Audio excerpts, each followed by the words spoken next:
नमस्कार दोस्तों, अंबेडकर क्लासेस के यूट्यूब चैनल में आप सभी का स्वागत है।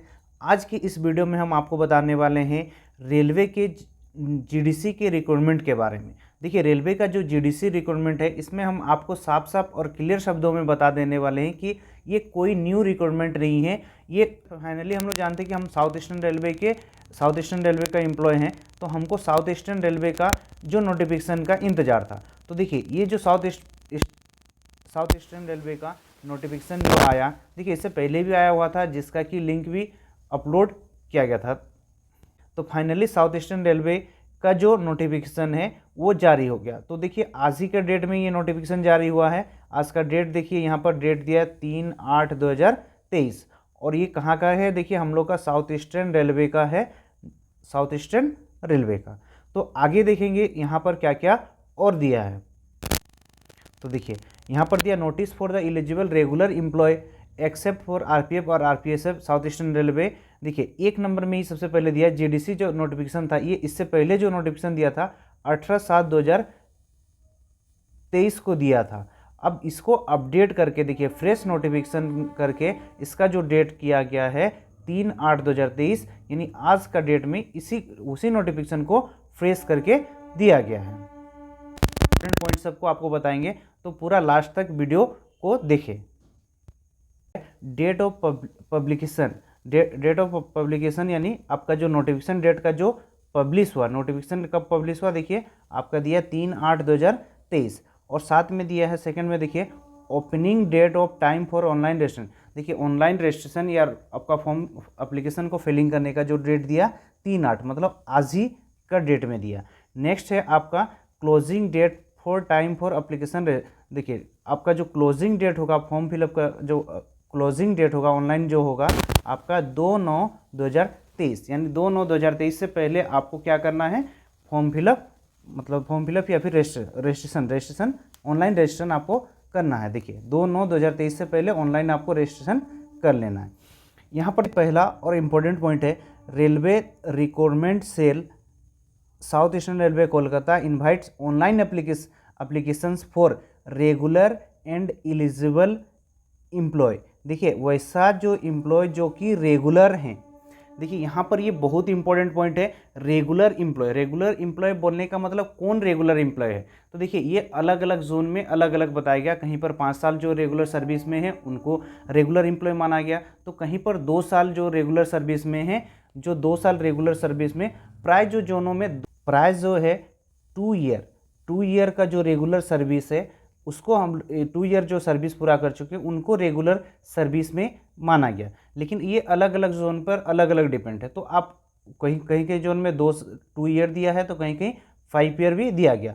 और ये खास करके आपका देखिएगा, रेगुलर सर्विस जो होता है, हम लोग का जो ज्वाइनिंग लेटर होता है वहाँ पर आपको इंक्लूड रहता है कि अगर आप 2 साल तक रेगुलर सर्विस करते हो तो आपको रेगुलर एम्प्लॉय माना जाएगा। कहीं कहीं ये 1 ईयर भी है, कहीं कहीं ये 3 ईयर या 5 ईयर तक भी। लेकिन लगभग में आप देखा जाए तो जो 2 ईयर जो 2 साल मतलब जो आपका सर्विस पूरा कर चुके हैं उनको रेगुलर एम्प्लॉय के रूप में रेगुलर एम्प्लॉय के रूप में माना जाता है। ये आपका आगे शुरू करते हैं, आगे बताते हैं। तो देखिए, सबसे पहला तो यहाँ पर जो सबसे पहला पोस्ट है एलपी का पोस्ट दिया। एलपी और टेक्नीशियन के पोस्ट दिए।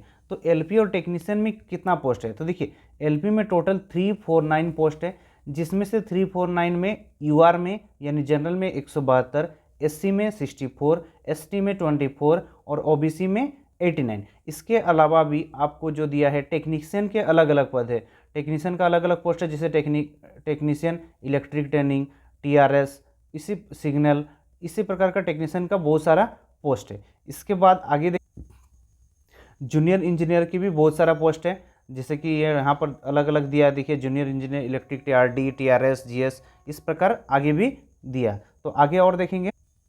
देखिए, यहाँ ये सबसे इम्पोर्टेंट है, जैसे कि हम लोग बहुत सारा जो कैंडिडेट जो अच्छे पढ़ते हैं तो वो एक बार सोचते हैं कि हम लोग ग्रुप डी में आ जाएंगे और ग्रुप डी में रह जाएंगे, तो उनके लिए ये सबसे बेस्ट पोस्ट मानेंगे हम। अगर कोई ऐसा कैंडिडेट जिनका कि ग्रेजुएट मतलब जो ग्रेजुएशन अपना पूरा कर चुके हैं और ग्रुप डी के पद पर हैं, तो उनको अपने डिपार्टमेंटली में परमिशन चाहते हैं, तो ये पद क्या होगा? सबसे बेस्ट होगा उनके लिए। ये पद जो है हम लोग का क्या है? Goods guard. गुड्स गार्ड यानी आपका ट्रेन मैनेजर, इसमें आपका देखिए टोटल जो सीट है 212, जिसमें ओबीसी 57, एसटी 16 और एससी 32 और यूआर 107। तो सबको ही क्या कर सकते हो आप इस पद के लिए टारगेट, देखिए एलपी के तुलना में आप गार्ड को टारगेट रखो, ये ज़्यादा आपके लिए क्या बेनिफिट होगा। चलिए आगे और देखते हैं। देखिए ये भी मेन इंपॉर्टेंट पॉइंट है, यहाँ पर एज लिमिट के बारे में बताया गया।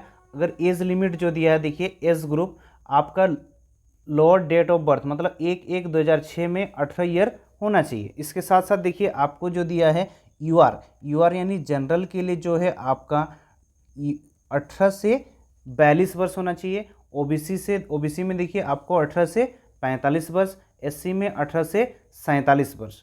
और जैसे कि आपका जो न्यूनतम डेट ऑफ बर्थ होना चाहिए 2/1/1982, 1989 और 1977, वैसा कैंडिडेट इसको अप्लाई कर सकते हैं।